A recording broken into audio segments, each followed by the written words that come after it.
Hi friends, welcome back to Stylist Soul Tribe Conversations. This episode is a little bit different. This is a replay from an event that we put on last month, the second annual Stylist Soul Tribe Resource Fair. The content from this event is just so good. I feel like I need to recycle it and repurpose it into a podcast episode. So this event took place inside of a free Facebook group. We'll link the Facebook group in the show notes in the YouTube description of this video. So if you want to get into that Facebook group and watch all of the replays from this event, not just this branding panel that I'm going to share with you today, you can go ahead and do that. This is also the Facebook group where we hold all of our annual events. So every January we do a vision casting workshop, and every July we do a resource fair. That's the new flow. So during the resource fair, we did 3 different panels highlighting members inside of the Stylist Soul Tribe community that are doing really amazing things in their business right now and seeing really amazing results. And this episode specifically that you guys are listening to is all about branding. So we did a branding panel, a nurturing panel, and a marketing panel. I honestly haven't decided if I'm going to turn every single panel into a podcast episode. I do think there's a benefit to that for a few reasons. One, it's a little bit easier to find than having to go back through and scroll a Facebook group. I would love for people to just be able to come to Stylist Soul Tribe Conversations and search Resource Fair Branding Panel and be able to find it. And obviously the content is so good, and if not everybody has watched these panels yet, they definitely should. And if you've even watched them, say you were live at the Resource Fair, highly recommend going back and giving this a listen and a watch again. Only concern about turning this into a podcast episode is this is definitely going to be a more visual heavy piece of content. So if you're listening to this on audio only, it may be a little bit hard to consume. So I haven't decided if I'm going to upload all 3 of the panels yet. I'm going to see how this podcast episode it goes this week, how people respond to it. I may upload the other 2 as podcasts. I may not, depending on how this episode specifically performs and what kind of feedback I get from you guys. So if you are listening to this on audio, I would recommend going to YouTube, watching it on YouTube, because all of our speakers and panelists are going to be sharing their screen and teaching these mini masterclasses. So the branding panel specifically is Anna Durej, which she's been on the podcast before. You guys have met her. Kimber Chapman, who's going to be on a future podcast episode. We actually just scheduled that. And Autumn Rue, who has also been on the podcast before. So these are all Stylist Soul Tribe members that are doing really incredible things in their business. That's why I asked them to be part of the resource fair. They are going to be talking about all things branding. So this is value-packed, jam-packed. They're each going to be doing 20-minute masterclasses, and then it's going to be followed by 30 minutes of Q&A. So we're going to have 20 minutes from Anna, 20 minutes from Kimber, 20 minutes from Autumn, followed by 30 minutes of Q&A. All right, I'll quit blabbing so that we can get into this content, because this is going to be a very long podcast episode. Again, I highly recommend watching this one on YouTube, and I am very open to your feedback on whether you're like, yes, Lisa, love this, love that this content lives in one place. I can always come back to this podcast episode or this YouTube video and find it. Or if you're like, meh, girl, I was really looking forward to new podcast content this week, don't bother uploading the other 2 panels. I'm open to that feedback regardless. So don't be shy in leaving a review, sending me an Instagram DM. If you guys are on Marco Polo and you're Soul Tribe members, polo me, tell me your thoughts. Okay, I'll be quiet now. Enjoy the branding panel. Like I said, check it out on YouTube. Buckle up. It's about an hour and a half of content, and I hope you guys enjoy. Okay, bye. Hi friends, welcome to the branding panel. I already see some people on here that weren't on our welcome video. So if you are behind on anything, or you feel like you're getting thrusted into this, or if you're watching the Facebook Live or a Facebook replay, go back and watch things in the Facebook group in the order that they went out if you're feeling confused. You don't have to, but that will give you a lot of clarity on everything. So we're here for the branding panel. We're going to go Anna, then Autumn, then Kimber. We have tech checked everything. I think everyone knows how to share their screens. Everyone's audio sounds good. So I think we are going to be good to go. So Anna, I'm just going to pass it off to you, and I am right here if you need me. Okay. All right. Just let me get my screen shared with you guys. All right. You see it? Yes, Excellent. ma'am. I was just unmuting. Looks great, Anna. Okay. So first, I before we do introductions, I just wanted to start with, I want you guys to imagine that you're in the salon and you're working behind a chair and you have one of your favorite clients in. They are asking you a bunch of different questions about like the products you use and just all of that good stuff. Your conversation is flowing smoothly. And then all of a sudden they ask you, oh, hey, why do we still have to look for silicone free? Like, why is that even a thing anymore? If everybody knows that they're not great and they do all these bad things, why would they still be in our products? And as a well-educated hairstylist, because let's face it, if you're here today, we know education is important to you. Do you know how to answer this question? Or would you feel like a deer in headlights? Because I know in the past when I got these types of questions, I was very like, oh, yeah, I'm going to look into that. Or you know what? Maybe I was in the bathroom for that part of the class and just try to like make some kind of an excuse because I didn't know how to answer it. Oh, there we go. So let me give you a little bit of a background on silicones and why they are still used today, even though a lot of people dislike them. So silicones are a large class of molecules with many different functions. There are something like over 1,000 different types of silicones. And in hair care, we often think of them as one thing, but there are many different types of them. So silicones are widely regarded as some of the best conditioning ingredients. When consumers are asked about their favorite conditioning properties, they consistently point to benefits that come directly from silicone. Silicones are easy to work with from a cosmetic chemistry standpoint because they can be tailored to provide very specific benefits in hair care and cosmetics. All conditioning ingredients adhere to the outside of the hair shaft and form a protective barrier around it. This is not unique to silicones because proteins, oils, fatty acids, fatty alcohols, waxes, you name it, they all form a protective barrier that helps prevent damage and seal the cuticle. So now most silicones are actually designed to wash away with one shampoo because that's better for brands. They can sell you more products. There are a few products out there though that do have silicones that are designed to last for longer, but those ones usually state on it that like it's going to last for X amount of shampoos or X amount of weeks. So you're going to know if you're using one of those products. We usually see them in treatments, but this is all stuff that we don't normally hear about in our product education. Okay, so now that I've explained all of that to you, I'm going to start with a little introduction. Hey, as Lisa said earlier, I'm Anna, and I am a hairstylist that went out looking in search of a clean ingredients list because I thought there just had to be one out there. And you guys, I never found it, but that's okay because I learned a lot while I was on this journey.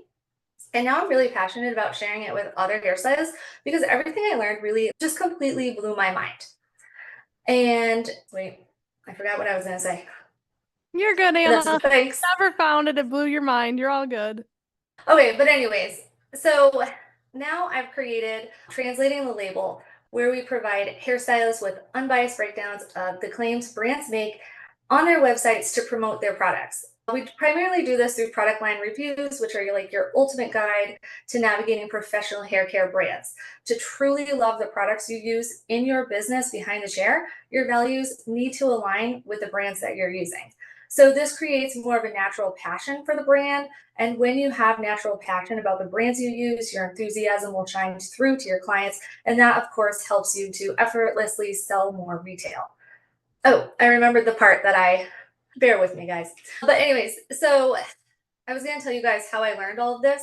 And it was because I dug into the cosmetic chemistry side of things. I am really into learning about everything that goes into ingredients as well as like brand management and regulatory stuff. Like I want to know everything that's going on behind the scenes. So I have dug into a hands-on formulation course. I seek out industry events, just any kind of education that I can gain access to because I am not a cosmetic chemist. But there's actually tons of stuff out there that is available to us, so I do all of that.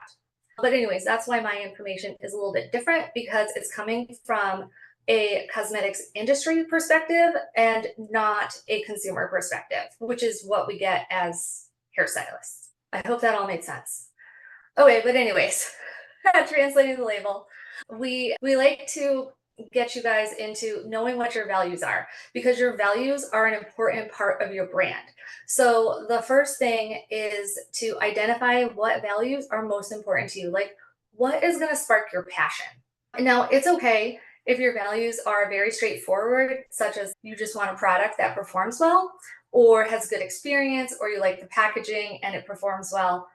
That's great. Now, others may have more in-depth values, such as like clean, holistic, environmentally friendly, and that's great too. What matters is not the specific values you hold, but that you understand them and you choose products that align with them. Okay, so now what are you guys, or what are we looking for in a brand? So the first thing we're going to look for is actually on the website. We want to visit the brand's About Me section. Now, this honestly comes under so many different names, but you'll know it when you see it. And then you want to see if the brand's values match your values. How much detail did the brand provide around your values? And then, does the brand use vague verbiage or definitive verbiage? This is something that we often don't even think to look for, but it's really important to be aware of that. And then, what makes the product different? Because every brand is going to has something that makes them different, so you want to look for that as well. And then lastly, do you feel aligned after reviewing a brand's website? If the stars align, then that may be a product you want to test out. If it doesn't, then you're going to want to move on to looking into a different brand. Okay, so now what are you looking for in products? So performance is always going to be the top priority, because the performance is what your clients take home with them. Even if they don't buy retail, they take home the performance of the products you used on them that day. So then you want to look into, do you enjoy the experience? And the experience actually starts at the store when you're looking at the packaging, and it continues all the way until after the hair is dried and styled. And you want to see, did everything meet your expectations? Are you happy with it? Okay, and then again, we're going to talk about performance, because again, it's what your clients take home. So when clients leave the salon, they carry the performance and experience of your service with them. And by purchasing retail products, they extend these benefits into their daily routines at home. This natural extension boosts your brand and keeps the magic of your salon experience alive until their next visit. And this is the most annoying thing, you guys, but it is up to you to test the products you're using and to test the products that you're interested in. We can read all the websites we want, but hands-on is, super important. Okay, so now we're gonna peel back the label and look behind the scenes into the hair care world a bit. You may have noticed that there are brands that will state that their products start as organic, and this is actually a really good thing for them to state, because organic products, it's very challenging. Many organic ingredients, such as oils and proteins, they can be hydrolyzed into smaller particles that adhere and benefit to the hair. However, after hydrolysis, these ingredients are no longer considered organic due to processing. And it doesn't just happen with proteins and oils, but this happens a lot. You have to break down the ingredients to make them beneficial, and then they lose their organic status. Starting out as organic is a really good way for brands to get around that, and it's pretty transparent. Okay, the next thing is key ingredients. Now, these are story ingredients used to create a compelling story around the product, enhancing market appeal and connecting with consumers on a deeper level. So some of these ingredients benefit the hair and some of them do not. Their benefits really depend on the intent and the overall formulation and supporting ingredients. So unfortunately, as consumers, there's no way for us to really be able to tell if an ingredient is beneficial or not. That is part of the formulation secrets, and it also depends on a lot of other factors. All right, so this is another really big one, clean beauty. So some of you may know this, some of you may not, but clean beauty has no legal definition, regulations, or guidelines to follow. So any brand can market themselves as clean if they choose to. And I know that a lot of salon professionals, whether you're like a rental stylist, a suite stylist, a salon owner, you will base your branding around being clean. And that's great. I'm not saying anybody should stop doing that. But because we know that this definition varies from brand to brand and person to person, you want to get crystal clear on exactly what clean means to you. Write that down. And then, of course, choose brands that state what clean means to them and make sure that your values align. Okay, now Lisa, how am I doing on time? You are 13 minutes in, so you have 7 more minutes, ideally. Okay, we'll just do this one real quick. So toxicity is a little bit confusing because a lot of people, myself included, think that toxicity is based off of the substance itself, but it's actually the dose plus the delivery, which could be topical, which would be like skin, inhaled, or ingested. So the delivery plus the dosage equals the poison. And there's a whole lot more details there if you want to screenshot it, but I'm going to move to the next slide because this one's long.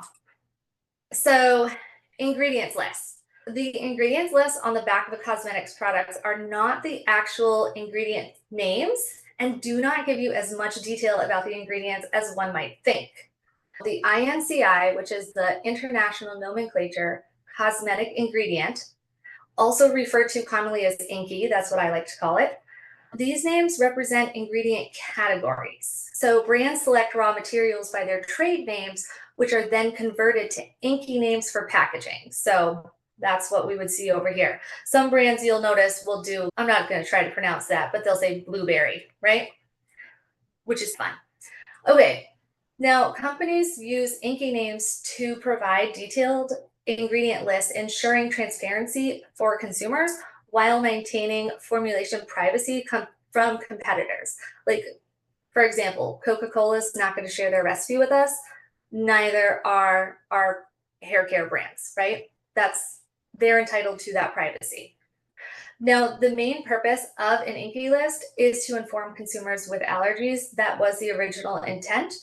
And INCI names are a globally standardized requirement on cosmetic products to ensure consistency, transparency, and safety for consumers and regulatory compliance across international markets. This also means that we could go to, I don't know, India, for example, and buy a cosmetic product, and we will still be able to read the ingredients list because this is an international standard. Okay, so now we're getting to the end, guys. So product line reviews. This is to help you decide if a product line is right to carry in your salon, because honestly, this can be an overwhelming choice. I don't know about you, but I have walked into a Cosmoprof and a Salon Centric so many times thinking that I was going to pick out a new product line and then ended up leaving so overwhelmed and didn't buy a thing. Maybe color, but not what I thought I was going to be getting that day. Okay, so these help you discover if a professional product line aligns with your business and values.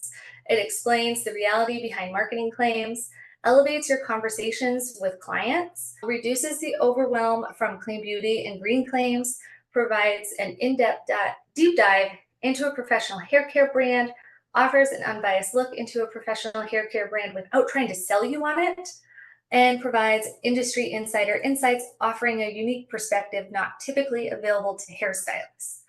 So you guys, we sell these reviews that are already done.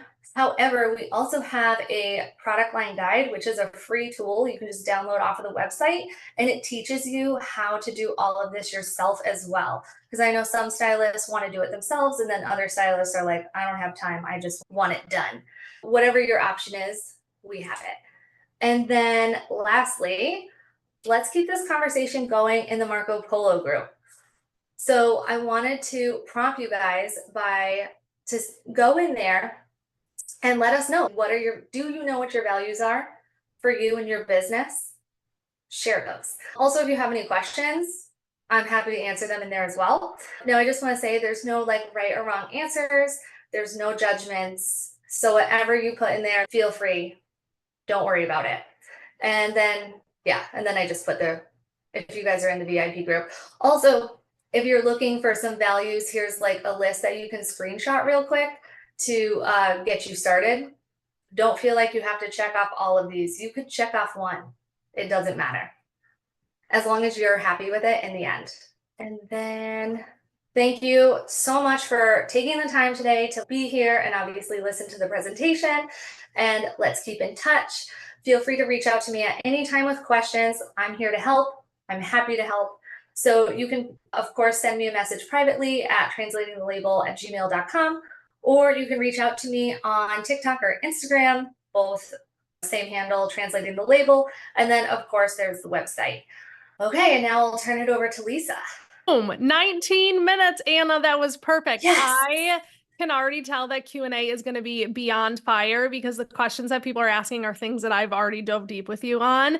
And people, oh, Alicia just linked it. People, there's so much misconception that we don't have time to dive into it right now. So Q&A is going to be so good. We need to keep the conversation going in Marco Polo. And if this is something that is intriguing and interesting to you guys, I highly recommend that podcast episode, because I find, anyway, I could go on. I was about to go on a tangent about what I've learned from Anna, but I won't do that. Okay, I think we should probably just turn it over to Autumn so that we stay on track. Autumn, you want to try sharing your screen, make sure we're good to go, and then I can turn it over to you? Absolutely. And then just a reminder for everyone, I wrote down 2 really good questions for Anna that we'll kick off Q&A with. So continue as Autumn's teaching to put your questions in the chat box as well. All right, it's loading, Autumn. Reshare. I know we just tested it and it worked, so I'm sure we will be good. Try double clicking, so that's what it says, or double click to enter full screen mode.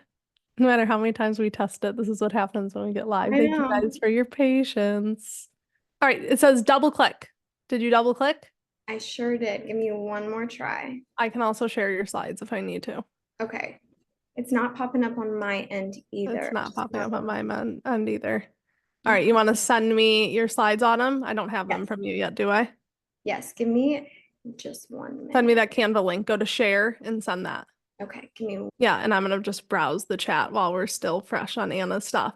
That was great information and a good time frame, Anna. I could listen to you talk about this all day. So Melanie said, thank you, Anna. Such an important conversation for us to be having within the industry. So good. The little blurb I was going to say, and just seeing you guys go off about the UK regulation and toxicity. It's a bummer that Anna didn't get to go into toxicity, because that's what I mean, that it's not what you think it would be, but it's also a huge relief. It's actually all way less scary than you think it is and way more comforting. And what I've learned from Anna is just the power of regulation, and that like we actually can trust that there are systems in place that keep things safe. And so we get to then go into, like she said, performance, values, things like that. What else about hair care brands do you love? Because sometimes that like toxic spewing stuff back and forth is just a lot of fear mongering, truthfully, in marketing. All right, Paloma said, I feel like I just scratched the surface, the baby surface of that. Yes. Autumn, any luck? Do we want to maybe jump over to Kimber and then you can troubleshoot? You're muted, babe. Autumn, you're muted.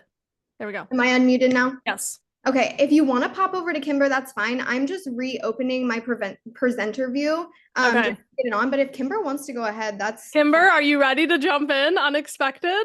I can do whatever the collective needs. Well, If you're ready, we will jump over to you. Or if not, I'm sure everybody can be patient. But I know when it's go time and there's all these people and a tech starts It's a being lot an of issue, pressure. it's like you start fumbling the ball because there's just so much happening. Yeah, I think that I'd rather take the pressure. That way Autumn can take her time to All right. solve it out. But I'm ready to go whenever everybody All else right, is. share your screen. Let's take it away. Autumn, reach out to me if you need help and we'll troubleshoot while Kimber presents.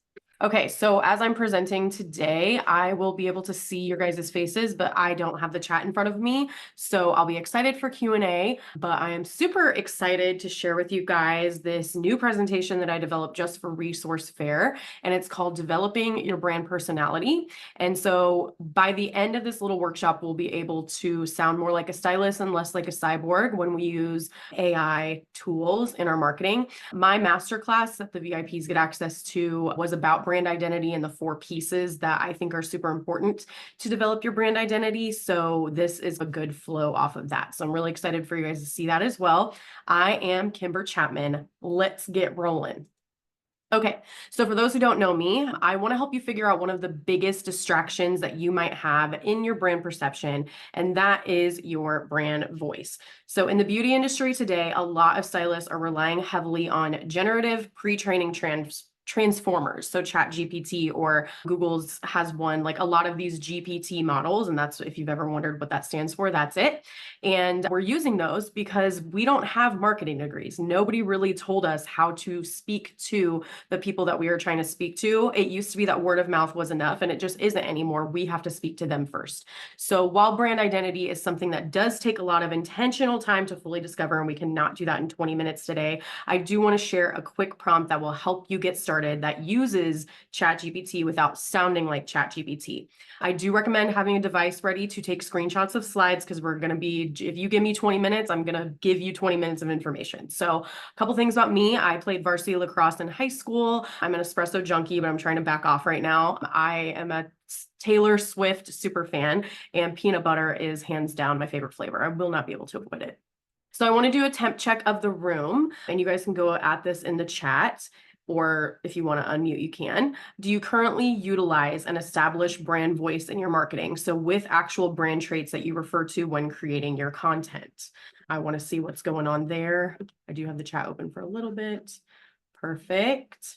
Do you struggle with creating website, email, and social caption copy? Are you ever stuck with that? Do you struggle with that? Is it something that is a real big issue for you? Good, good. Awesome. Then we're going to get into it, okay? Last question, I believe. Do you struggle with not knowing what to post and what to share to reach your actual target client? Perfect. Awesome. Thank you guys for being vulnerable and sharing that with me. Oh, wait, there is one more question, Lordy. What is your current process for developing copy with GPT models? So when you're getting into like ChatGPT, are you saying write a caption for a hairstylist specializing in curly cuts? Or are you saying give me 4 caption ideas for a hairstylist or whatever? Is that kind of what's going on right now when you're using GPTs? It's usually the case. That's what I'm finding. Okay, so the problem with ChatGPT is that since it's being widely used, and it is an amazing tool, the captions that you generate with GPT, because it's learning as you are using it and not telling it whether it's right or wrong, these captions become really easy to spot because the AI tool is using similar language in all of its responses. Although it seems really high intelligent level, it's actually not. So it just keeps using the same things over and over. So it has the potential to streamline your marketing efforts because of that, but it doesn't actually teach you how to fish, which we'll get into at the end. And I think the number one problem with GPT models is that they never actually really sound like you. You sound robotic, and I'm just being honest. But there is a way to use ChatGPT to streamline your marketing and streamline your brand voice without actually having GPTs do the work for you. So the one thing that you need before we get into brand voice, and I want you guys to take a screenshot of this slide because we're not going to have time to get into all this today, is your aligned guest profile. You will need this in order to use the GPT prompts that we're going to be talking about today. So the 6 things that I think are really big in that aligned guest profile is demographics, values, the brands that your current aligned client already loves, the pain points that they're experiencing, the motivations behind what they're doing, and the hobbies that they have. So I did examples for the Tone Salon aligned guest profile in these. We're not going to deep dive, but basically really deep demographics, even going into income, where they live, what this person values, where they shop. In our area, we're like a small town salon that's in a really big growing community. So most of our new clients are new to the area. What is going on in her life? So she's just approaching a spot where she wants to reinvent herself and like her hobbies. So she's into content creation. She loves to binge watch Bravo, all those sorts of things. So once you have all of this information, which you might already have, you might not, you can create an aligned guest story. This is another one. I won't deep dive into every single word on this slide, but feel free to take a screenshot of all of these slides to help give yourself an outline or a template for your own brand story. So our aligned client is named Megan. She likes to indulge in experiences. So she's super into anything that's new. So we are the new salon in the area. and she's excited to come to us. She values travel. She shops at Aritzia. She likes having fun with her look, but right now she just feels blah. And the thing about Megan is she's going to trust you. We are aligned with clients that trust us ultimately and aren't looking to lead the appointment. And to her, this hair appointment is ultimately about discovery. And we can help her connect with that truest self, because when she's with us, she's not mom, she's not wife, she's not babe, but for a couple of hours, she is just Megan. Now, how do we speak to this aligned guest? So in our case, it's Megan. I'm going to be saying Megan a lot in these examples. So once we've done the work, we can scale the effort. So we are going to input the details of our brand guide into ChatGPT, or that aligned guest profile into ChatGPT, and ask for the following. So we're going to copy and paste each one of those brand profile categories. So the brands they love, the demographics, the motivations, the hobbies, you're going to copy and paste all of that into ChatGPT after you say, develop 5 brand voice traits that would help me reach my target customer with reasons why. And then you would put a little colon and then paste all of that information. I'm going to leave this up for just another second while you guys finish taking a screenshot, because this is going to be exactly what you copy and paste. And these are the exact results that we got, which actually align. I did not use ChatGPT to create our brand voice traits, but these exactly go in line with what we do. And this is how I know that this works. So I got 5 results, and the first one is empowering. Megan values flexibility. She's seeking a salon experience that makes her feel better about herself. So we're going to use language that uplifts her spirit, encourages self-discovery, and will appeal to her desire to invest in herself. Then we have authentic. So where she shops is local boutique. She values sustainability. So we are going to highlight our commitment to sustainability as a salon and with the brands we use. That's why I love that Anna went before me, because I think that's so important. And the personalized experience that she can expect, akin to her favorite local spots. The third was educational. So Megan needs straightforward routines and she trusts us. So we are going to give tutorials that provide clear explanations and tailor to her needs. And it helps provide tips and insights that simplify her hair care routine and her understanding of the products and services you offer. Inspiring. So she's ready to invest in herself. She's ready to embrace her truest self. She's looking to explore new styles and hair treatments that align with her lifestyle. And so we are going to share stories and examples that inspire her to try something new or experiment with her look. And the last one is welcoming. So she feels comfortable with us. So we're going to use a brand voice that is warm and welcoming. We're going to create that same atmosphere in the salon where she feels relaxed and valued. We're going to use inviting language that will assure her that she has a positive experience from the moment she walks in. So real quick, I want to reiterate that when I copy and pasted this into ChatGPT, I got these 5 traits, and then I copy and pasted into this presentation the reasons why. So I did not come up with this. ChatGPT came up with the reasons why for each brand voice trait, which takes a huge load off of your shoulders if you're like, okay, so the voice trait is empowering, but what does that mean? So I think that's super important to remember. But now that we have our language traits that feel right to our business, we will use the following prompts to develop a brand voice guide. So using the 5 traits from the previous example, create a guide in table format where each row is a brand voice trait with columns for the following: why, what to say, what not to say, and short examples of usage. So you're going to take all of that information. You're still in the same ChatGPT, like chat or whatever AI form you're using. And then you're going to say, okay, taking all of that you just gave me, what can we do next in a table format? So you would copy and paste this right into ChatGPT. Make sure you take a screenshot of this. Next. And then this is exactly copy and pasted from ChatGPT. And this is the free version that got asked me in the tech check. And I think it's important to say that I use the free version for this. It's not, you just have to know how to use ChatGPT. So now we have a brand voice table with reasons why, what to say, what not to say, and examples for usage. And I'm not going to go over all of these in detail. Again, feel free to take a screenshot. And I only put a few examples up there because the whole table wouldn't fit on the slide. But one example is, again, empowering. We do this because Megan seeks confidence and authenticity.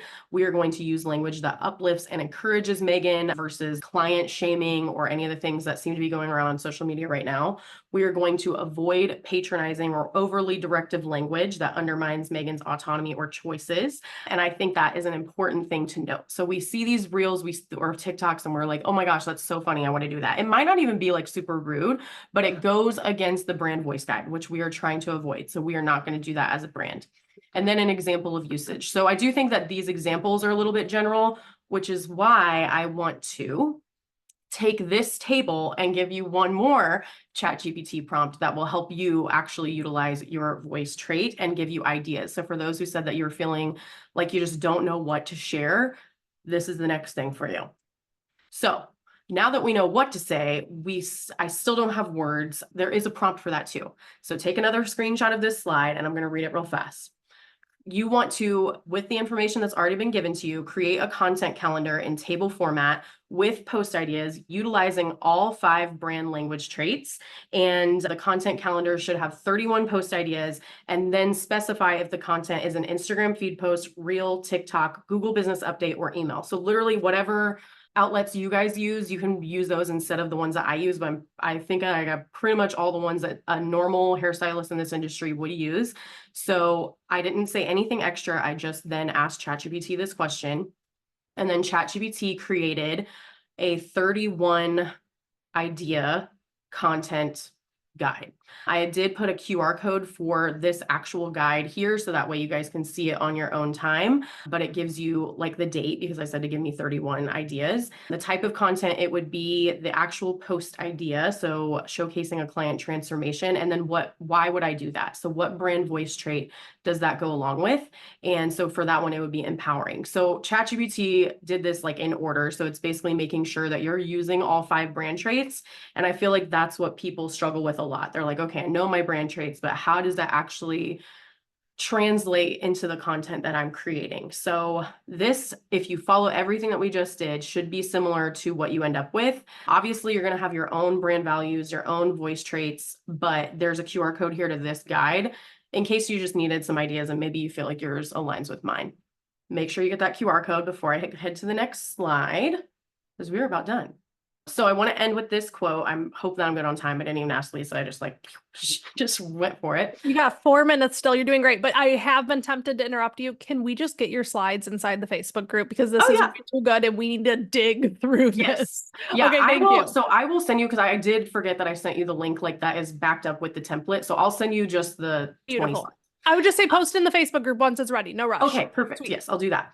So I want to end with this, and this is what I lead in my coaching. It's a very old proverb that almost everybody knows, but I feel like we forget sometimes because we're in an industry where an educator will just shoot out, here's 5 tips for creating caption on Instagram, or here's my email headline that gets clients looking at my emails every time, or whatever the case may be. And I've been that educator before, but I decided to lean more into being the coach versus the educator.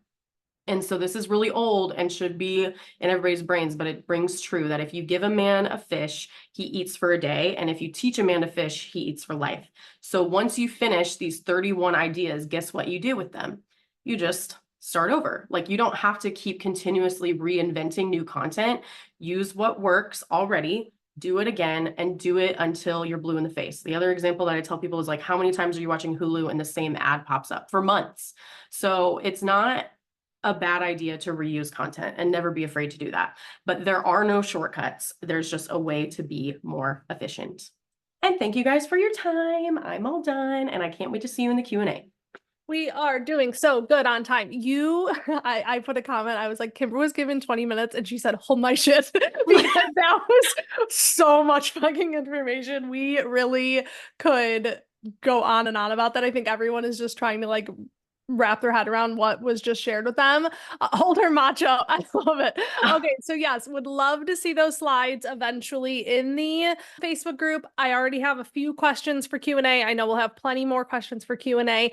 And those of you that are VIP, get in the Marco Polo group. Kimber's going to be in there for the next 9 days helping you with all of these questions. And those of you that are not VIP, if you need more information and you need to say, okay, Kimber, slow down, tell me all that piece by piece, we can do that inside of the Marco Polo group. Okay, yeah, sorry. Autumn, I really thought that I was going to run over on time, so then I already talked fast, so I was just talking faster. You killed it. No, but you got us. You caught our attention. We see how easy it can be done. We're like, now we just need to know exactly what to type in, because it was really good. And I'm also a ChatGPT lover, so it was really speaking to me. And you're still using it even in cooler ways than I am and more creative ways than I am. Okay, chat's going crazy. Autumn, are you ready to do it? I have your slides in case we have any issues again.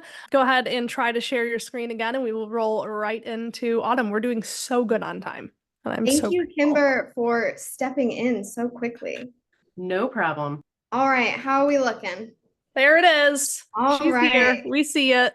Amazing. Thank you guys for bearing with me through that. I am so happy to be here for this amazing event hosted by Lisa, and I'm super excited to have the opportunity to share how I built an authentically aligned brand. My brand is really just a representation of me as a person, and I think that you should be your brand. And so that's what my whole theme for today is. Over the past year, I've really come to realize how crucial it is to have a strong brand identity and how it can truly transform your business. Before we get into dissecting that whole creative process, I wanted to share a little bit about my business and I, just so you get a better idea. All right, about me. My name's Autumn, and I am a proud owner of a spa located in Dayton, Ohio. We've had our doors open for about 4 months now, and we offer a wide range of services, including nail treatments, massages, full body waxing, eyelashes, spray tans, facials, all delivered by a team of 5 professionals, including myself. And that was my whole vision I had. I wanted a one-stop shop. I wanted businesses to support businesses. And as much as I love going and having to a hair salon and having a bunch of different people to choose from, I think it's really cool and empowering when a bunch of women can share clients and have a one-stop shop for something. So my nail technician journey began in 2020 at a commission-based salon where I really honed in my skills and learned everything that I know today at this salon. I built a loyal clientele over 2 years.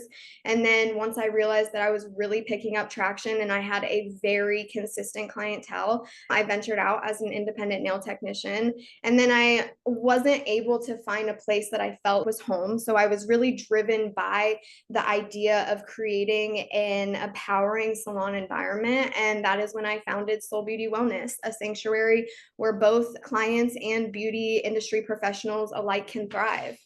So less than a year into salon ownership, I am 1 team member shy of fully staffed. So I know when Lisa gave my introduction, she said I was fully staffed, and I was.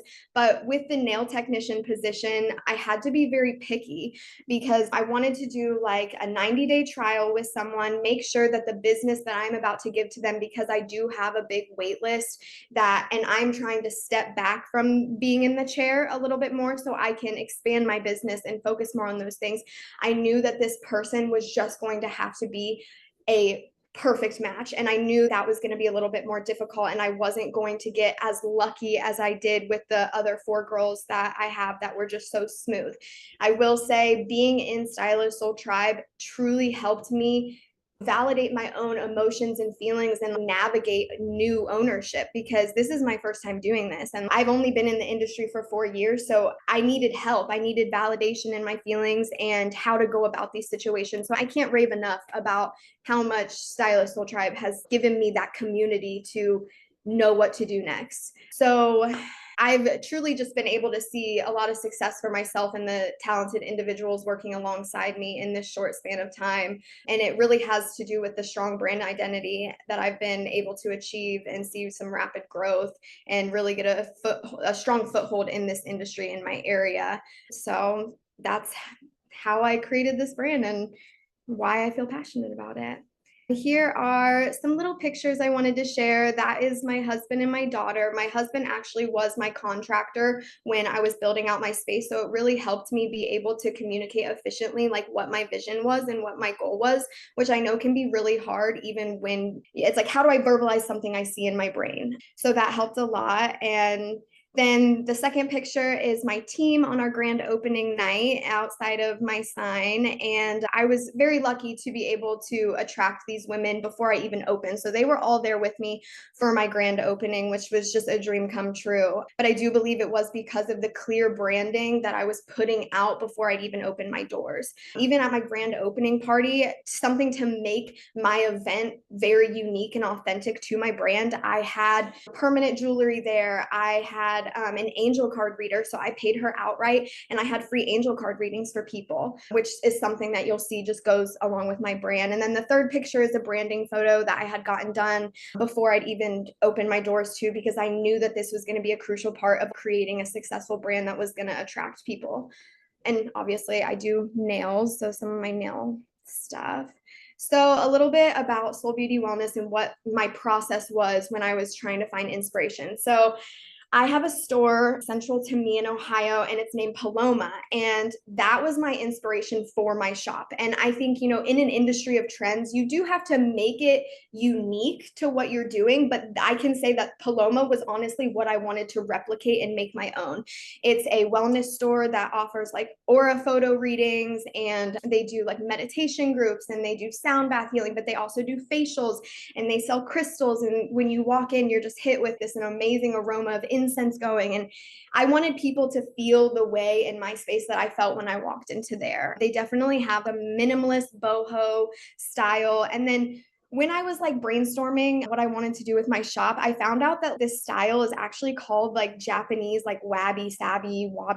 I don't know. It sounds weird any way you say it, but that is like the type of style that I wanted to go for. And I really wanted people to come to a space that they can disconnect from our all fast-paced lives and create healing through self-care. A quote that I have on my website is, "Self-care saved my body and self-love saved my soul." And I wanted people to feel that when they come in, and then experience that for themselves as well, because I think what we do is so much bigger than what some people want to see, because people come to us and I think everybody here probably knows that. And so then my visual style, I wanted colors that created a calming, tranquil environment. So I went with warm neutrals with accents of dark green and gold. I wanted ambiance lighting. You walk into a really fancy place and you just have ambiance lighting. You have sound systems throughout that is like all clear, like you're getting hit with all of the senses. And then I wanted plants to bring in some liveliness, and that goes in with just like the natural calming greens and stuff.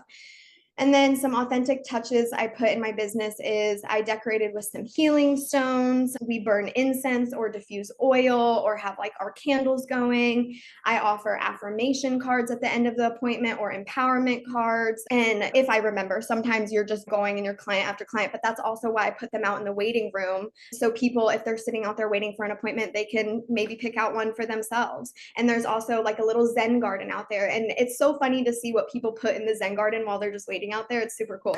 And then being a nail technician, I don't have much product that I can sell. So I sell like pumice stones, cuticle oils, nail brushes, hemp lotions, things like that. But I wanted to be able to have a retail line that was like unique to me and added a personal touch into my brand. And so we sell candles, and my sister actually is in the process of trying to get away from like corporate America, and she has a passion for creating these products. So I worked with her very close to create the sense of soul. And so like our candles are called Soul Flames. And then the simmer pot bags that we do, which is a low tox way to have a fragrant in your home, they're called Soul Simmers. And then we sell wax melts that we have, like I have a wax melt in the bathroom. And so we sell those, and then like some rendered tallow balm for your hands. So that's just a little bit about my business. And then I wanted to share some of the photos of these, or let me go back. Here we go. So that is my storefront with my logo. And then these are some of the branding photos that I've done. Some of these were in the studio before I got into my space. And then also having just like multiple different like variations of your logo, I think is really important. And then I wanted to share just some more photos. Let's see. I wanted to show some personality in my photos. And so in one of them, I have my shoes off and I'm in a more comfortable position. It's not super stuffy. And then my retail is down there as well. So you can see some of what my retail looks like. And then I think getting like in action photos is really great because it gives people a visual of what they're going to experience when they come into your space. All right, so why is brand identity important? I truly believe that proper branding will showcase who you are and what you have to offer. This will set you apart from different other companies in your area. Cohesive branding also attracts top dollar clients and aligned staff members. It's not foolproof.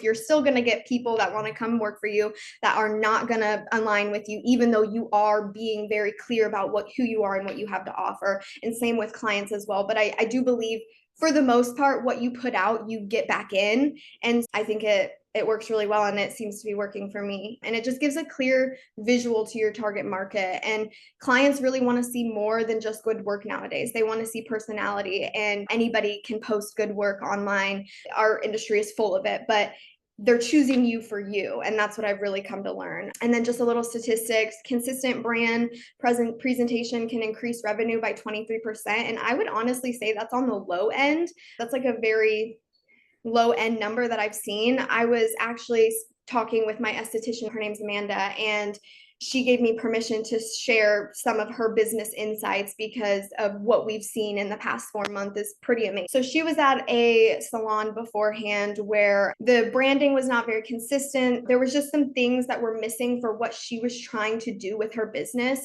She's only a year and a half in, and when I was talking with her, she was investing in a lot of like high-end education and products for skincare, and she was not having any biters, and she was getting really discouraged because she wasn't in the place to attract clients that were going to pay $250 for a chemical peel. She gave me permission to share her numbers, and I'm very happy about that because I think the proof is in the pudding. So from January, when she was at her last salon, she was averaging about 3K months.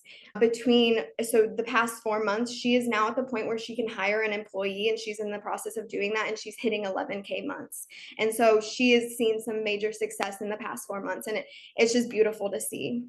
All right, so here are some of the 4 pillars that I think that my creative process, like I went through: finding inspiration for your goal and create ways to make it your own. Autumn, pause real quick, babe. Sorry. Are you guys hearing that crazy audio situation too? Are you like hitting your mic or something? You're good most of the time, but then we get this like crazy static randomly. So I don't know if it's your hands moving. I don't know what it is, but keep going. My hands moving. Do you hear it now? No. Okay, maybe I was hitting my computer. I'm sorry. Yeah, we hear it a little bit. Keep going. I think you're good. It might honestly be my dishwasher. I can turn it off. No, it's not like that. It's like Okay. it's like a staticky, almost like when you used to be on the phone back in the day and it would get staticky, like crinkle up the candy wrapper, Parent Trap style. Keep going. I think we're good. Interrupt me again if you keep hearing I will. If it gets bad, I will. Okay, sounds good. So find your mission. What do you want to be known for? And I've said this time and time again from when I'm talking to people about this business endeavor. What do I want to be known for? Autumn, we're losing you audio again. Have you done anything to your microphone? No, I have not. That's so strange. Any tech people in the room know what this could be? It is bizarre. Because your video quality is great, so I don't think it's your Wi-Fi. You using your computer mic? You don't have an external mic, right? Yes, I am. I'm using my computer mic. Is it still really bad? No, it's not when you're quiet, but then once you really get into it, it starts doing it again. All right, try again. And then I don't know. I'm going to try to just let you go and see if it works itself out. Okay, Caitlin says her first guess is it would be something rubbing the mic somehow. So try to just adjust. It wasn't doing it the whole time, and now all of a sudden it's doing it. So maybe make sure your computer, nothing's rubbing up against it. And I'm going to try to just be quiet and let you do it. And then I guess if we miss anything, we'll really dive into Marco Polo. But it sucks because I really want to hear what you have to say. So keep going. If it gets real bad, I'll interrupt you again. Maybe I just need to talk a little bit quieter. Maybe I'm just being a little too loud. Maybe it's just blowing out your speaker a little bit. That's how I am. I get so excited. Okay, but honestly, when you're talking quiet and a little slower, it's not doing it. So let's see if that does the trick. Who knows? That's probably it. So again, just finding your mission. What do you want to be known for? And that's like kind of a journal prompt as well to really be able to figure out your whole mission in this industry. And then creating a visual style. So visual language that expresses your personality.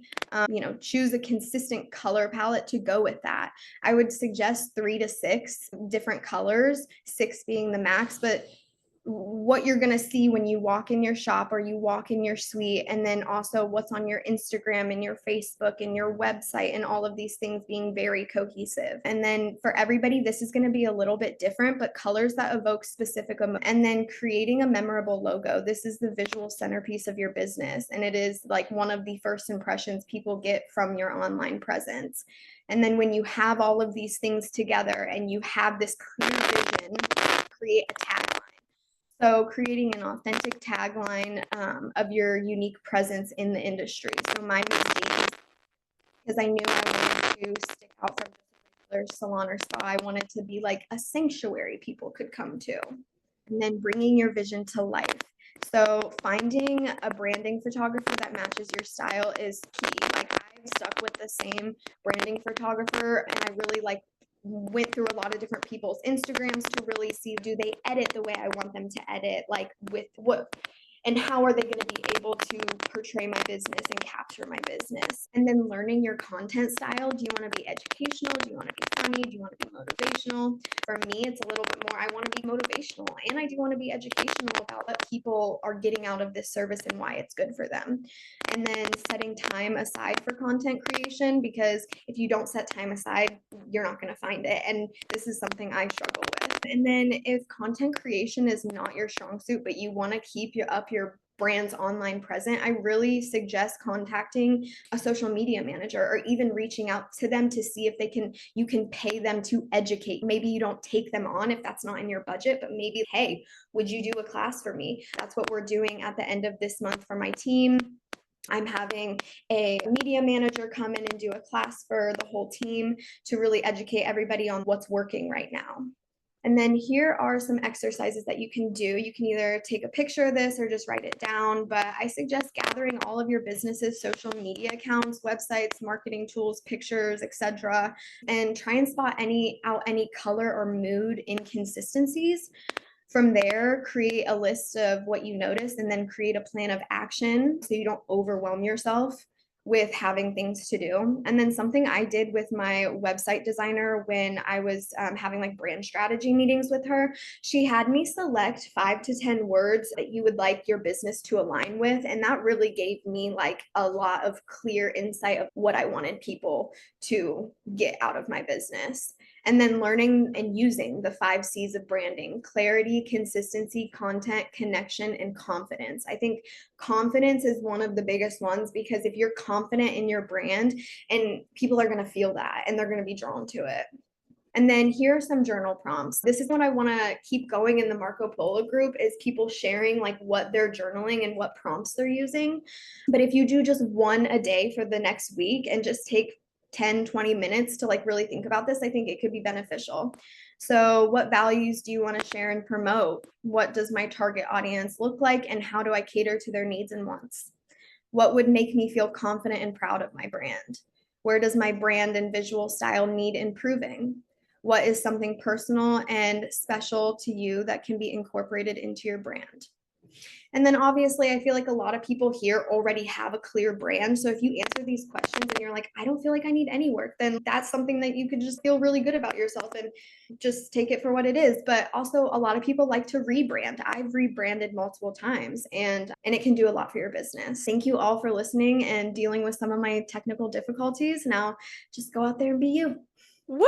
And we're perfect on time. Okay. And who was it? Local lather, that is Lauren, said, I need these prompts. I definitely need a deep dive to gain confidence again. Maybe if all of the panelists are open after tonight, maybe everybody feel free to put your slides inside the Facebook group, because I took a picture of that, but I think we could all go into the slides, and it did get better. It never got to the point where we couldn't understand you. Laura sent me a private message and she said maybe there was a device close to your mic. Is your phone right there? I'm just curious. My phone is right here. That would be crazy if that was. I don't know. You know what else is my theory? And this happens every time we get on live with Kristen Sozman. Those of you that have done Energy Trifecta, you know this. Autumn, I just think you're a fucking energetic magnet, like supercharger. That tech was starting to get a little wild once Autumn got into her flow and started raging, because the energy was so fucking powerful that it couldn't handle it. So that's what I'm going with. I'll take it too. Thanks. Yes. Okay. I want to finish this thought that I was writing down for Q&A. We got some messages in the chat. So good. Thank you so much, Autumn. That was super valuable. Great presentation, Autumn. I have to go. Bye, Karen. Thank you so much for today. I'll catch up later. Energy is high vibe. LOL. Love it. Okay. I have some questions that I pulled while each person was talking, and we're going to start to get into them. If you guys know how to use Zoom well, there is like a hand raise feature, and that will bump you up in this little grid. If you know how to use the hand raise feature, do it. If you don't know how to use the hand raise feature, throw your Paloma. Great question. It's under reactions, I think. Yeah, raise hand. So go to reactions down at the bottom. See mute, stop video, share screen, reactions. You can raise your hand. Here's what it looks like when I'm raising my hand. See how it bumped me over to the top left? Yep, Lauren just tested it too. And then we can lower hand after you're done answering questions. That just makes it a little bit more organized. So you can put questions in the chat. You can raise your hand on Zoom. God, I've been searching like crazy for several calls. All right, we got it. And I'm just going to kick us off because I know sometimes nobody wants to be the first one to ask questions with things that I pulled from the chat. So we're going to go back to Anna. Anna, is it true, and I've heard you answer this question before, that it is more difficult to get the clean beauty, I don't know, in the UK? So that's everybody's question. Go off. So it is currently true. So the EU is actually getting rid of clean beauty or like free from claims and all that kind of stuff because it's not based. All of those claims aren't evidence based. They're just marketing based. So the EU is saying, hey, we're going to put a stop to this. And oh my God, I have the answer written down so much more eloquently than I'm saying it right now. You're good. It's a lot of pressure. You're all good, girl. I find it and put it in the chat. And I think that, and a lot of people said this too, they were talking about, this is another question about the apps, like clients pulling up these like toxicity apps. And again, I've learned so much and I'm less nervous than you. So I'm going to just pop off and you chime in too. I would say, based on what I've learned from Anna, when someone pulls up that app, Anna, tell me if I'm wrong, giving them resources to do actual factual research themselves, because I've started following a couple pages. What is that one girl, Anna, that you told me to follow? She has like the short haircut. She's so good. You're muted. What? The Eco Well. Yes, the Eco Well, put that in the chat because I've started following her too. And it's things that I've already heard you say. But again, it gives me so much peace of mind. So when it comes to things like those apps, again, when Anna went through this process of unlearning all of these things that she dove into this because she was so passionate about them, she had to do a ton of research to realize that when she says marketing claims, not factual claims, 99% of all of these things is just marketing mumbo jumbo. Yeah, it was actually a huge letdown when I learned that and realized it, because I realized that I had based so much of my business behind the chair on stuff that was purely marketing. And you guys, like I always say I'm like a closet tree hugger. So I always want to do what's right for the planet and what's right for everybody's health and all that kind of stuff. But I found out that all of the efforts that I had put into that, they weren't harming anything per se, but they weren't having a positive impact on the environment in any way, and they weren't having a positive impact on anybody's health. And that was so disheartening. It actually took me over a year just to get over it. But then I did find the answer that I have written down.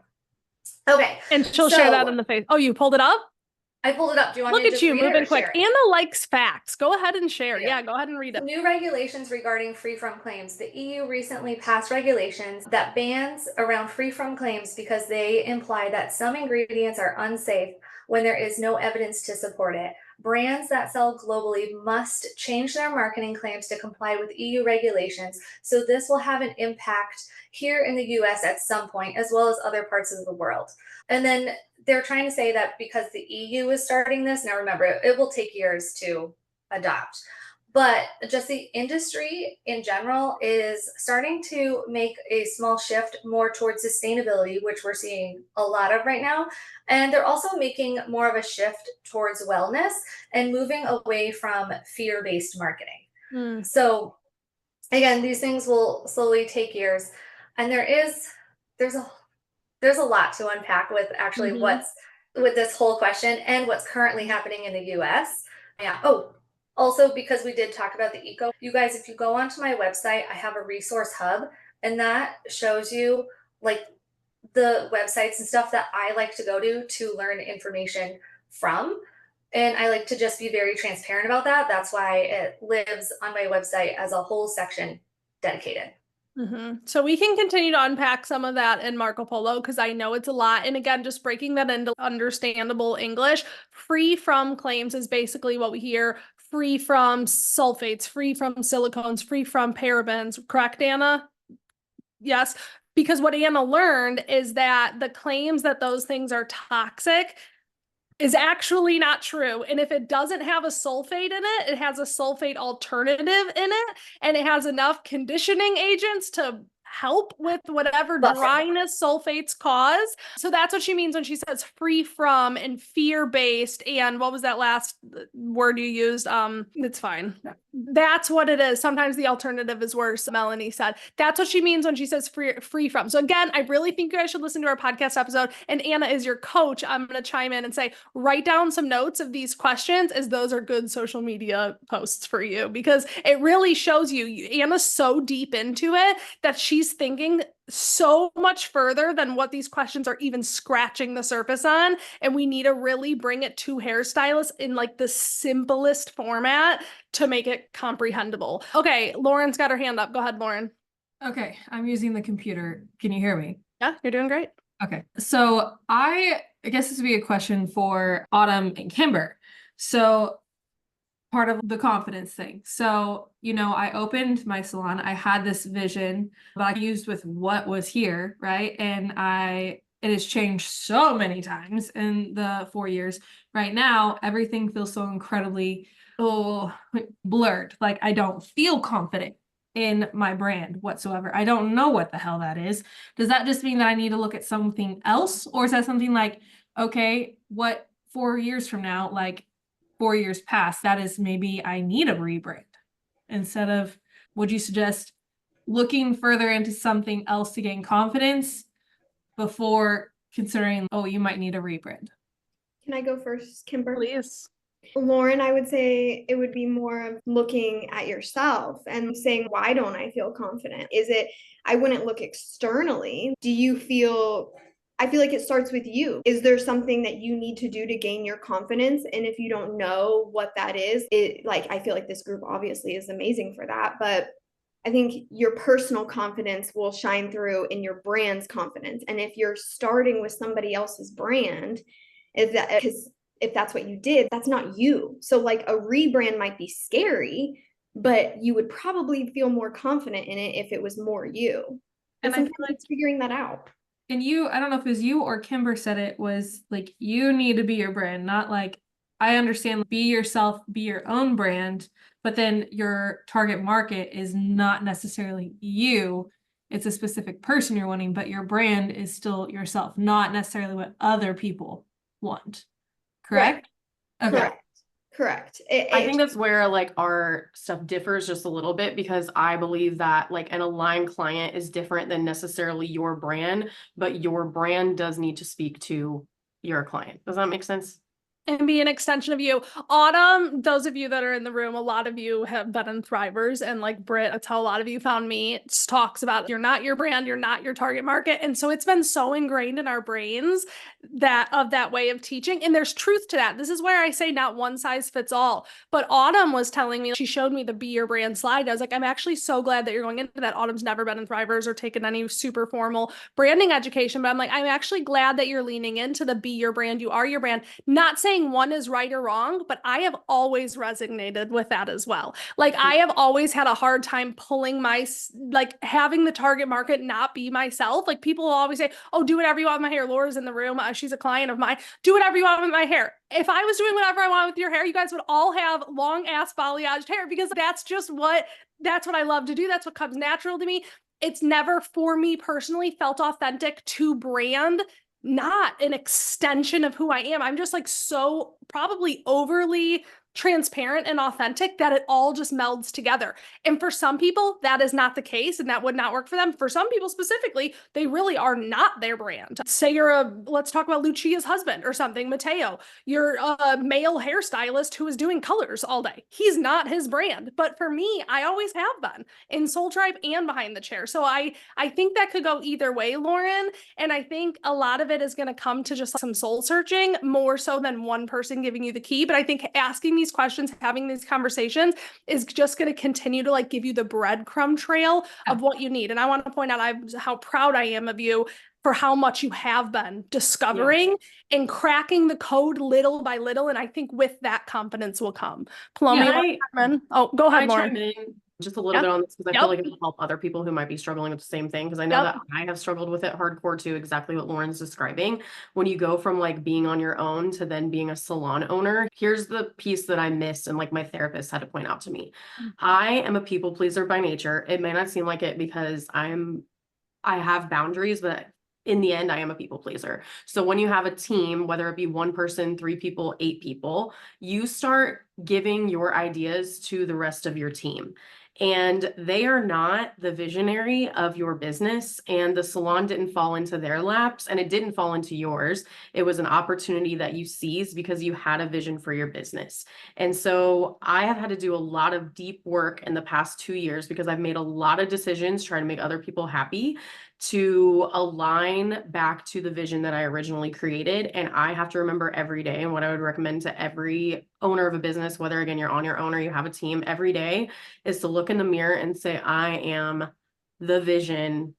I create the vision for my business. Like that was mine and it will continue to be mine, and other people may not be happy. And I actually think that speaking of Britt, did say something that I think I needed to hear was like the team that you start with might not necessarily be the team that is going to be in your dream version of your salon. Like there's people that get you there and then there's people that stay there. So I think that the more that we remove like talking about our ideas around our team and then just only bringing it to them when we feel confident about them makes a huge difference. Love that. And that stood out to me too. The what and who got you here is not what and who will get you there. And I think that goes for clients as well. Like that goes for staff members, that goes for clients. Sometimes that goes for friends. Sometimes that goes for business relationships. I remember that standing out to me as well. So thank you for continuing that thought. We had a lot of good thoughts in the chat too. And I'd also love to keep the conversation going about confidence inside the Marco Polo group, if that's what we need to do. Because as much as I want to give you guys all this big business education, Soul Tribe typically turns into mindset conversations. That just seems to be who I attract in. Okay, Paloma said she had a question for Anna. You want to go ahead, Paloma? Yeah, I just wanted to ask, say you're in a situation that a client does bring this up and like maybe you're using something that isn't like 100% clean beauty or whatever, but you use it because it works well for you and you as a stylist know how to use it obviously safely. Like how would you approach that client? Like do you have any kind of verbiage that use that to calm the situation or diffuse that? Okay, so I mean, it does depend on the specific client and feeling them out. But basically, you guys, every single ingredient that is used in hair care and cosmetics, it has a toxicology report. And in that toxicology report, it has how the ingredient is safe and how it is toxic. It has all of the information in between there, like how can it be used for specific things and then how it can't be used for specific things. So basically, this is why there is no clean ingredient list, because every ingredient has a toxicology report. That toxicology report has pros in it and it has cons. So if anybody were to put out, we'll say a clean ingredient list, it could be so easily dismantled by a competitor. So I would basically just answer it by saying, every ingredient has a clean side and a dirty side. And then I would also say I have extensively looked into this brand to make sure that everything they're doing aligns with me. And I trust that they are using this ingredient safely and as ways where it would be a benefit and not a toxic. Something I learned from Anna as well was like water can be toxic when you drown in it. Salt can be toxic if you inject a vial of it into your vein. So like that being said, go ahead, Anna. You can ingest too much water and you can die from water toxemia. I don't know if you guys knew that. Please. So again, where I find comfort is you guys truly, and I think you should listen to the podcast episode, when you do actual research, and this is where it depends on how far gone your client is, or even how far you guys believe. I'm not out here trying to change someone's core belief. If someone is so committed to this like lifestyle or whatever, but Anna was committed. She did a lot of research and she found that legally no brand can put a toxic ingredient into a cosmetic product and sell it. So it doesn't exist. Pantene, Tresemme, nobody can. These brands that we say are terrible, truly all of them are safe. It comes down to performance, experience, values, things like that. So that's like Anna's, what I've gathered from her. But sometimes people are not in a spot to hear that. And then you just say, I respect whatever you need to do. And this is why I love my products. Yeah, Anybody else have exactly. any questions right now in real time? If not, I can pull a couple from my chat. I don't see any hands raised, but I please. think Michelle has a. Oh, Michelle, go ahead. Or she has, I did notice because I did go through the comments. Michelle is interested, or she uses InnerSense, and they claim to be clean, organic, and non-toxic. So I've actually looked into InnerSense a bunch of times, and they're a very interesting brand. So InnerSense, from everything that I have gathered, and remember, I am not within their inner formulating circle, right? So I can't say this for definite. But I believe InnerSense does put a ton into picking out the ingredients that they use.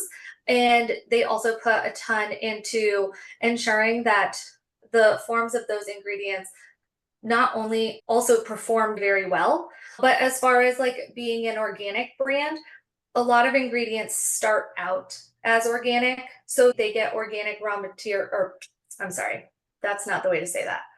So they get ingredients that started out as organic, but a lot of times in hair care, have you guys ever gone to Trader Joe's or Whole Foods and bought hair care products and tried it on yourselves? They suck. Okay. Because I have tried this. They're awful. But the reason that is because those ingredients haven't been processed to the point where they're actually beneficial to the hair. So this is something that, like InnerSense, where they would be different, where I think they're taking ingredients, I think their raw material suppliers source from organic places and then convert it into a form that's beneficial for the hair, and then they put that into their products. Another thing that's really interesting with how products are made is that typically what a lot of brands do is they will actually come up with a base formula, and then that base formula they will tweak and create different versions. So like for a shampoo, you'll have your base shampoo formula, and then you'll tweak it so that it's volumizing, and you'll tweak it so it's clarifying, and you'll tweak it so it's color safe, and you'll adjust things accordingly so that you can get all of these different forms of shampoo, but the base formula is the same. And InnerSense is super heavy on, oh my gosh, on the story ingredients. They love their story ingredients. They have pages upon them. And again, I just want to point out story ingredients aren't bad. Tomorrow, we're going to talk about marketing. InnerSense is one of, I would say, a fan favorite in Soul Tribe. Jamie Anderson did a masterclass about how she sells $43,000 a year worth of products, and she is madly in love with InnerSense, and that's the brand that she sells with. It's not to say anything is right or wrong, but it's just fascinating to learn from Anna how much of this is the ingredient matters, or it's a story ingredient saying, I put oatmeal in your hair care product so I can build a story on it, so I can build marketing material on it so that I can sell you on it. Not a bad thing. All brands have to do that. Versus, is oatmeal the best thing you can ever put in your hair and your hair needs oatmeal? Not really. I love hearing Anna chat about this. I love blowing people's minds. I love opening people's minds. I remember getting the clips to Anna's podcast. I was like, ooh, this is going to ruffle some feathers in the best way. I'm excited for people to hear that. Okay, anybody else have any real in-time questions? I can pull some from mine that I've written down. Michelle said, thank you for addressing it. I always tell my clients it's clean, non-toxic line. Makes me wonder. I sell a lot of it too. It does perform well for me and my clients. And nothing about that, Michelle, is a lie. It is clean. And what is clean? Because can the ingredients be toxic if you drown in water? Yes, they can. But it is a great line that you're in love with, that you're obsessed with, and you can pass on their story ingredients into your business as well. Thank you, Anna, again, for blowing our mind. Okay, Kimber, I had written down about paid version of ChatGPT. Okay, Laurel asked this question. I saw you answer it in the chat, but I don't know if everybody saw it. How do you get ChatGPT to create those charts? You just tell it to, right? Put it in table format? So when you're doing those prompts, I know that we breeze through them. You would put like in a table format, or like at the end, whatever you say to ChatGPT, say create this, or if you don't, even the first time it responds to you, say, can you reformat this into a table? It's just asking it to make a table. It can make all sorts of things. I actually think that Google's is better for graphs and more math equative stuff, but ChatGPT can make a table really easy. Yeah, you just say, put this in table format. Anybody have any questions about Kimber's as well? I know we were having some questions. A lot of people said, is there an app? Is this open AI? Yeah. I've been using only ChatGPT. I haven't played with Google, but you go to Yes. openai.com. They now Yep. have an app. OpenAI has an app, and it was asked in the chat as well if I'm using the desktop version for this, and I am. I use the like mobile version sometimes, but I'm just a person that likes to work in my office on my computer. So I personally use the desktop version for a lot of different things, and I use a lot of different GPT models. That's why I wanted to specify that this is like all GPT models, not just ChatGPT. Okay, tell us which ones you're using too, in Yeah. case some people I aren't use loving. the video one that's OpenAI. I forget what it's called. That's what I knew you were gonna ask that next. So I forget what the video one's called, but I do use that. I use ChatGPT. I use Google a lot when I'm doing like reports and numbers. One of my clients who's in data actually told me that Google's AI is better than ChatGPT because Google has the power of Google. That's like Google's knowledge is incredibly infinite. And I feel like sometimes if you're not getting exactly what you want from ChatGPT, I would go to Google. They just What changed is the name of Google's it. called? Yeah. It was called Bard. They just changed the name of it. So I I tried not to remember like, hearing that too. I can't think of it too. I'm yeah. sure a Google search would tell you. Yes, Gemini? Google would tell you. Oh, Gemini. Yeah, that's what it is. Awesome. Thank you, Mhm. Paloma. All right, Jennifer DeHaven has her hand raised. Go ahead, Jennifer. I'll help you out. Ask to unmute. Got it.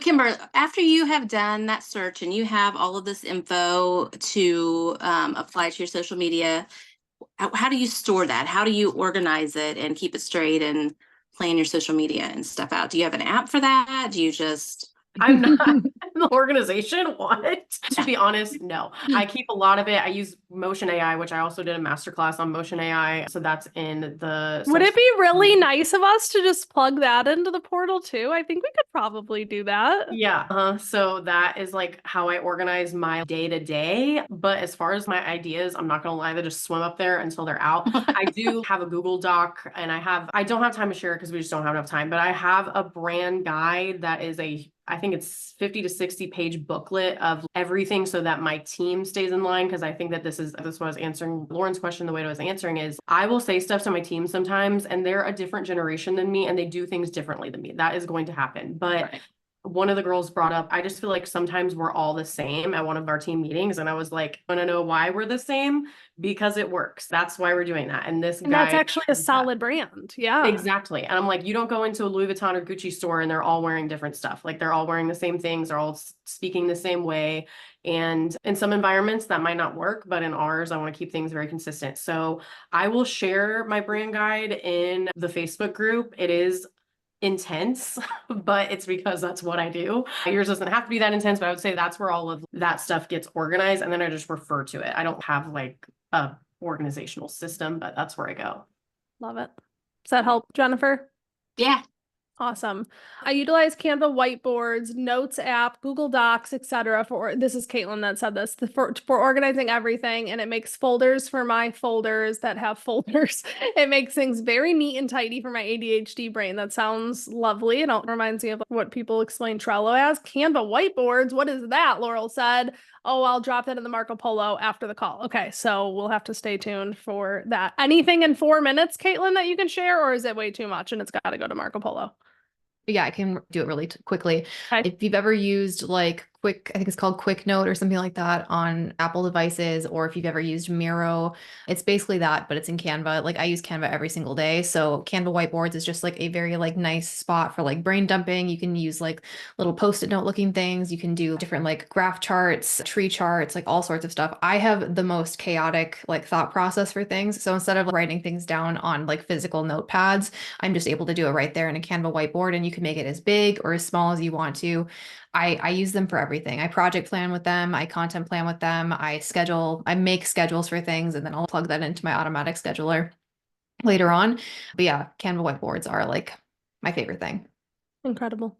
And just a shameless plug, Caitlin does do one-on-one marketing consulting calls. So if you guys ever wanted her to whiteboard it out with you, I'm sure she could do that. And then you could continue that system in your own business. Alicia said, I think there was a question on if Kimber has tested these prompts in, oh God, I lost it, in the Google AI versus ChatGPT yet. And I might have missed if she actually said this or not.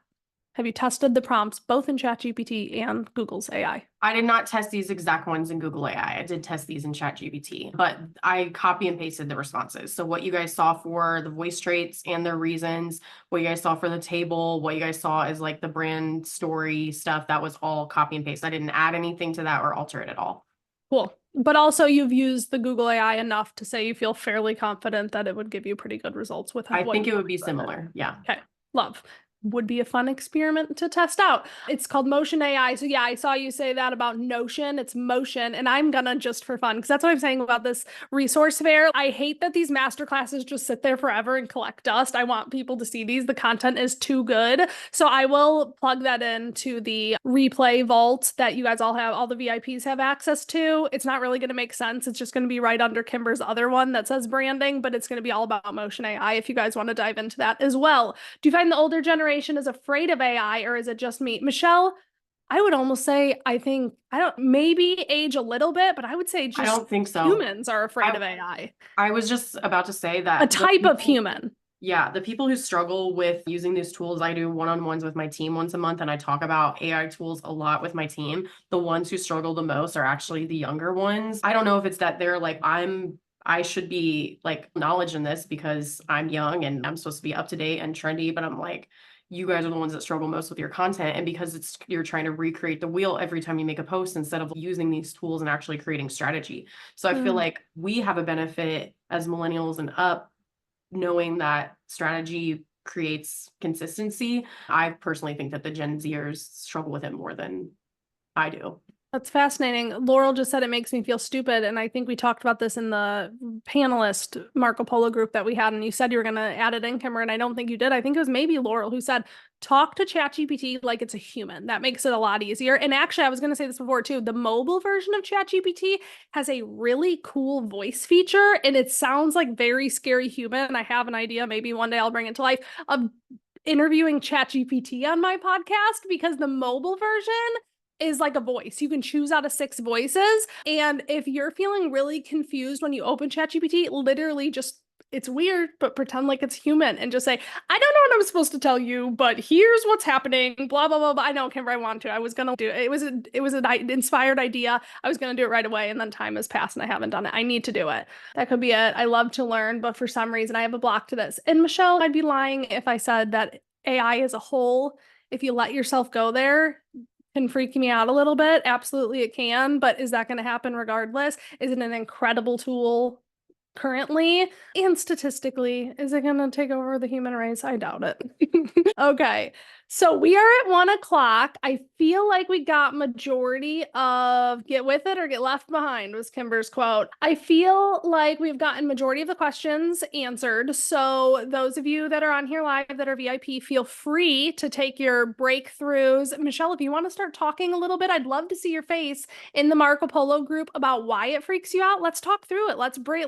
I'm definitely not someone that will coach to do something that makes you uncomfortable. So do you want to work through that mental block? I'd love to chat, and whether at the end of that conversation you still feel like, no, this isn't for me, or you feel like, yeah, maybe it is, we could totally do that. So going back to the agenda, there should be another little exclusive video dropping in the Facebook group right now, and then we are going to come back at 1:30, so in about 30 minutes. So let's wrap up so we can all potty break, grab a snack if we need to. I think there's going to be a white space prompt again. Yes, Leisha? Another white space prompt? Okay, another white space prompt is going to drop in the Facebook group. So everybody, get yourself settled, do what you need to do. We're going to meet back in 30 minutes. Maybe put your feet in the grass like Paloma said on Marco Polo, because this is a buffet. We are being force fed right now, but we're going to go into nurturing.